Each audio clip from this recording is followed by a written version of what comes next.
warahmatullahi wabarakatuh. Pada hari ini kami kelompok 5 akan membawakan materi yang berjudul Membangun Kepemimpinan Kewirausahaan. Nah, kelompok kami ini terdiri dari 7 orang. Yang pertama, saya sendiri, Hania Lutfi. Kemudian teman saya kedua ada namanya Adelia Artika. Dan yang terakhir ada Khairun Nisa. Nah, langsung saja.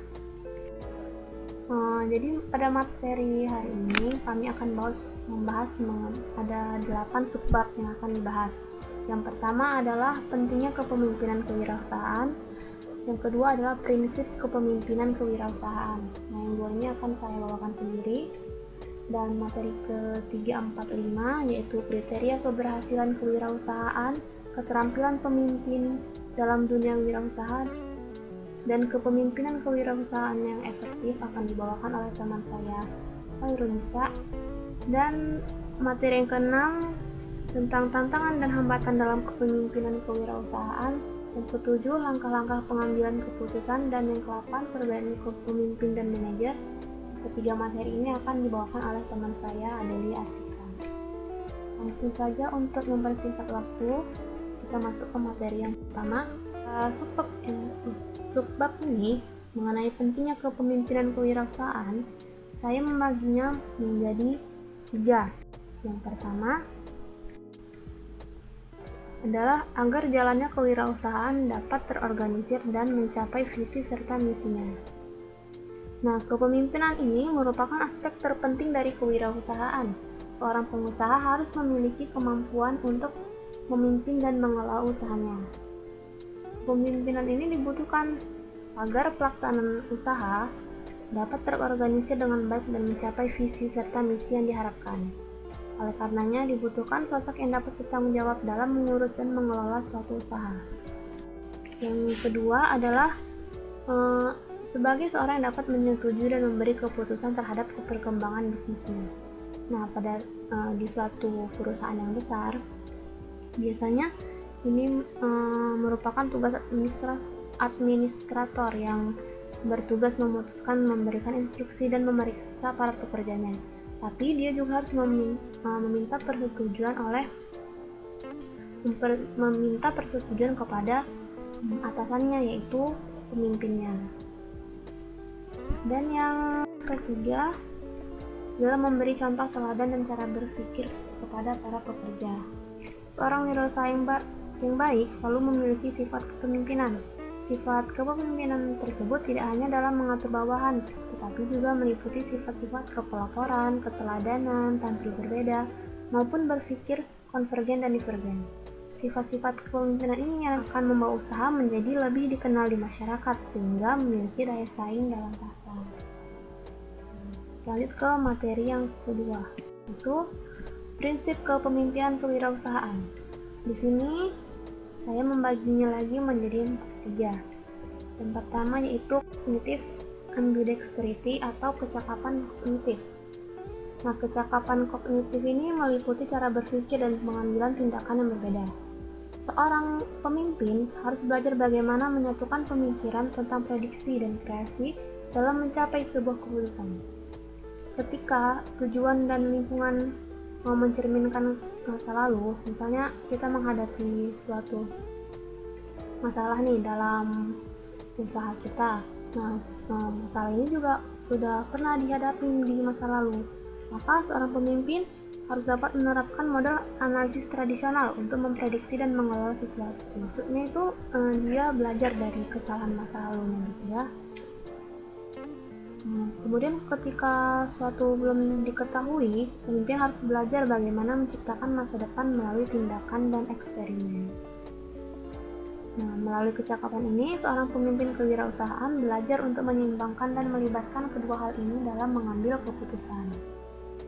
Nah, yang kedua itu adalah bertanggung jawab dan berkelanjutan. Itu seorang pemimpin kewirausahaan harus tahu caranya mengatur penciptaan sosial, lingkungan, nilai ekonomi, dan potensi yang ada. Pemimpin harus juga terlibat dalam penciptaan nilai sosial, lingkungan, dan ekonomi secara bersamaan. Hal ini bertujuan agar usaha yang didirikan itu atau usaha yang dijalankan itu bisa tetap berlanjut dan berjalan sebagaimana mestinya. Prinsip yang ketiga adalah pemahaman diri sendiri dan lingkungan sosial. Nah, seorang pemimpin kewirausahaan juga harus pandai memanfaatkan pemahaman tentang dirinya sendiri dan lingkungan sosial untuk dapat melakukan tindakan efektif. Jadi, dia harus paham akan visi dan misi perusahaannya dan juga bagaimana lingkungan di sekitarnya. Hal ini dapat mempengaruhi jalannya usaha. Seorang wirausaha akan dapat membuat keputusan yang efektif dalam suatu keadaan yang tidak pasti apabila hal ini diterapkan. Nah, saya rasa sekian materi dari saya. Untuk materi selanjutnya akan dibawakan oleh teman saya. Yang selanjutnya, kriteria keberhasilan kewirausahaan. Ada beberapa kriteria keberhasilan kewirausahaan dalam kepemimpinan. Yang pertama, meningkatkan hasil-hasil produksi dan pelayanan oleh organisasi. Yang kedua, sistem administrasi semakin rapi dan manajemen semakin efektif. Yang ketiga, meningkatkan efektivitas aktivitas manusiawi. Yang selanjutnya, keterampilan pemimpin dalam dunia usaha. Ada 4 keterampilan yang harus dimiliki seorang pemimpin dalam dunia wirausaha. Yang pertama, keterampilan konseptual. Yang kedua, keterampilan kemanusiaan. Yang ketiga, keterampilan administratif. Dan yang keempat, keterampilan teknik. Berikutnya, kepemimpinan wirausaha yang efektif. Bagi kewirausahaan yang ingin memiliki kepemimpinan yang efektif, maka harus memperhatikan hal-hal sebagai berikut. Yang pertama, menciptakan tatanan nilai dan keyakinan untuk para karyawan.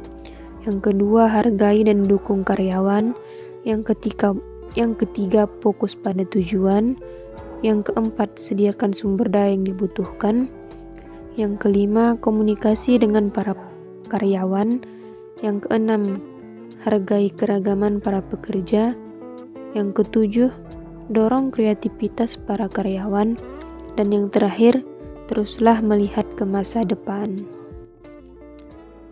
Baik, di sini saya akan melanjutkan penjelasan tentang tantangan dan hambatan kepemimpinan dalam kewirausahaan. Jadi setiap ingin membuat kepemimpinan dalam kewirausahaan itu pasti mempunyai tantangan dan hambatannya. Jadi yang pertama itu ketidakmampuan manajemen. Jadi kebanyakan seorang wirausahawan sekarang ini kurang pengalaman dalam manajemen.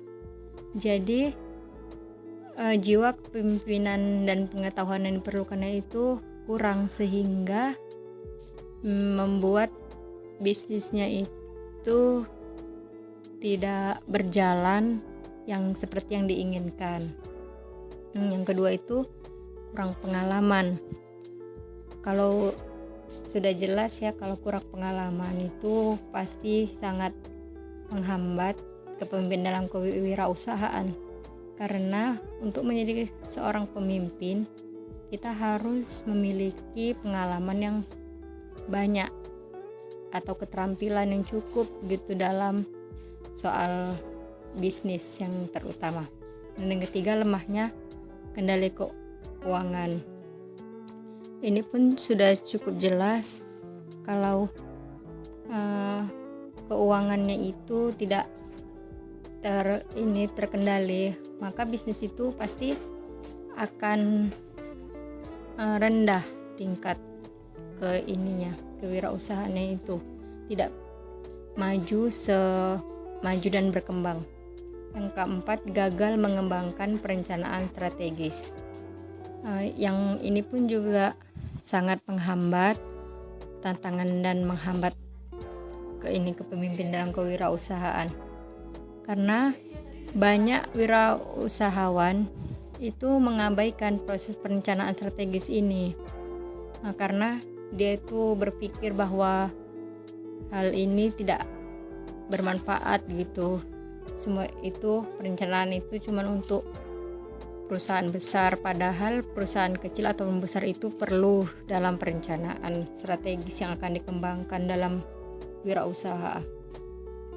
Yang kelima itu pertumbuhan tak terkendali.